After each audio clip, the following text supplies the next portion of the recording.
Let's train. Exercise 1. Find the following adjectives opposites. Don't forget to put the video on pause, do the exercises yourselves, and then let's do them together. Are you ready? Let's go. Simple, difficult, happy, sad, large, tiny. Very good. Now let's move on to exercise 2. Make the comparative form. Don't forget to put the video on pause, do the exercises yourselves, and then let's do them together. Are you ready? Let's go. Dogs, friendly than wolves.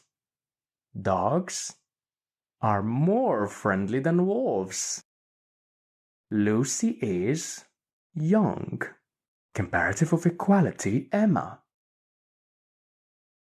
Lucy is as young as Emma. Excellent. Superman is good than Spider-Man. Haven't we said that good is actually an irregular word?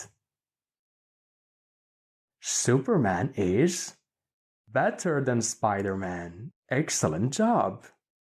If you understood the exercises, click here to move on to the next chapter. And if you didn't understand anything, click here to restart the training. See you guys next.